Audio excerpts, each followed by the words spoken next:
कि असल चाबी जो है वो इमरान खान साहब के पास है।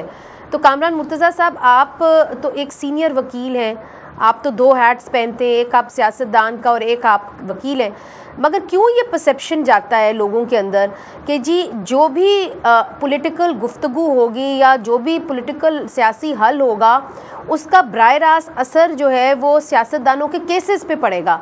हमने आज भी देखा कि एक जजमेंट थी जिसको अनाउंस करने लगे थी, अदालत करने लगी थी 190 मिलियन पाउंड केस जो इमरान खान साहब के ख़िलाफ़ है, मगर उसके अंदर उसको मुलतवी कर दिया गया। कहा कि जी छुट्टियां आ गई हैं अदालत की, तो अब हम इसको 6 जनवरी तक इसको मौखर कर देते हैं। तो क्या ये अदालती मामलात साथ साथ चलते रहते हैं सियासतदानों के साथ? सियासी जो भी उसका नतीजा निकलता है उसका असर इस केसेस के ऊपर होता है? मुझे ऐसा है कि ये कल एक बड़ी तकलीफ़देह बात थी कि अभी तक कोर्ट ने अनाउंस नहीं किया था कि जी पोस्टपोन हो जाएगा ये केस, और उससे पहले जो है किसी एक दोस्त ने कहा कि कल जो है ये केस जो है उसमें डेट हो जाएगी। अच्छा, फिर कोई जजमेंट अगर फ़र्ज़ करें कि नहीं लिखी गई तो एक दिन पहले जो है, हमने तो प्रैक्टिस यही देखी है कि एक दिन पहले जो है ना वो कभी भी जो है ना वो इन्फॉर्म नहीं किया जाता। कि ये होता है कि जिस दिन केस फिक्स है उस दिन उसी वक्त बुलवा के जो है ना कहा जाता है कि जी फॉर वांट ऑफ टाइम जो है ना जजमेंट मैं नहीं दे सकता, या कोई रह गए मुझसे लिखने से, या कुछ मैं अभी तक कंक्लूड नहीं कर पाया। तो ये एक दिन पहले जो है ना अनाउंसमेंट नहीं होती। तो इसका मतलब ये हुआ कि हमारे पाक सरज़मीन में केसेस को सियासी मकासद के लिए इस्तेमाल किया जाता है, और जब सियासी मकासद हों तो फिर एक दिन पहले पोस्टपोनमेंट भी हो जाती है।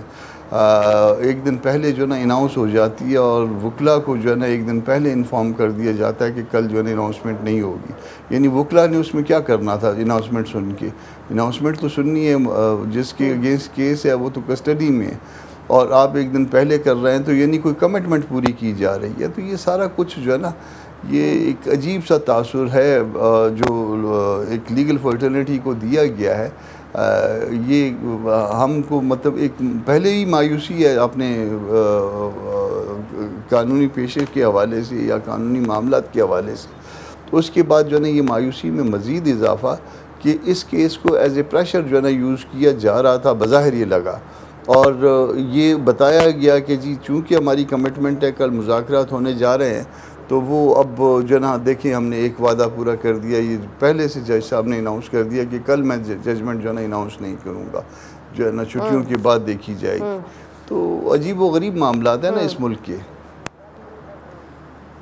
नहीं, आपने दुरुस्त कहा। और दूसरी बात मैं आपसे ये भी पूछूंगी कि आपका कोई मेंबर नहीं है इस कमेटी के अंदर। जाहिर है आप एक तरह से गवर्नमेंट के इत्तेहादी तो नहीं है, मगर आप इस कमेटी की शुरुआत को कैसे देख रहे हैं? एक तरफ से हमने देखा कि हुकूमती तो सारे नुमाइंदे वहाँ पे थे, इत्तेहादी भी थे, मगर दूसरी तरफ सिर्फ असद कैसर साहब थे, फिर MWM के सरबराह थे, और एक और थे उनके सरबराह थे सुन्नी इत्तेहाद के, मगर सिवाय असद कैसर साहब के और कोई पहुँचा नहीं। हाँ, हम किसी तरह से भी हुकूमत के इत्तेहादी नहीं हैं, बल्कि अपोजिशन में हैं, और किसी से कोई ताल्लुकात का अच्छा होना या चाय पी लेना या जाके बैठ जाना जो है ना वो हमारा उनके साथ किसी ताल्लुक़ को ज़ाहिर नहीं करता। मगर ये चूँकि मुज़ाकरात दो पार्टियों के दरमियान है, हुकूमती पार्टियों के दरमियान और PTI के दरमियान, हम हों या ना हों, अगर कोई कन्वीनियंट फ़ील करे तो हमें इन्वॉल्व किया जा सकता है, और अगर कन्वीनियंट ना फ़ील करे तो हमें नहीं भी इन्वॉल्व किया जा सकता। तो मगर ये आज का आगाज़ जो है वो कोई ऐसा हौसला अफजा नहीं है। आज पहला दिन था, और पहले दिन में जो है ना वो मेजॉरिटी जो है एक टीम की जो है वो मौजूद नहीं थी किसी न किसी वजह से। देखिए, अगर कोई केस था तो केस में एग्जेम्पशन फ़ाइल हो सकती थी, कुछ भी हो सकता था। मतलब हर एक के पास मसरूफ़ियत का, दीगर मसरूफ़ियत का, यानी जब प्राइटाइज़ करने की बात आएगी तो उन्होंने प्रायोरिटी किसी और बात को दी, इस मुज़ाकरात को नहीं दी। तो ये एक अजीब व गरीब है, और आगाज़ कोई इतना मुझे जो है ना वो उसमें इस आगाज़ से भी कोई अच्छा नहीं लगा। सारे मौजूद होते, अदरवाइज़ मैं मुज़ाकरात का हामी हूँ, दोनों के दरमियान मुज़ाकरात होने चाहिए, मामलात हल होने चाहिए। सब लोग इस सूरत हाल से तंग आए हुए हैं मगर एक पार्टी की मेजॉरिटी जो है ना उस कमेटी की पार्टी की कमेटी की मेजॉरिटी जो है ना वो उस मुज़ाकरात में शरीक नहीं थी और सिर्फ एक दोस्त हमारे मौजूद थे। तो ये भी कोई गुड जेस्चर नहीं था, कोई अच्छा इंप्रेशन। हौसला अफजाई आपने कहा, या हौसला अफजा बात नहीं है।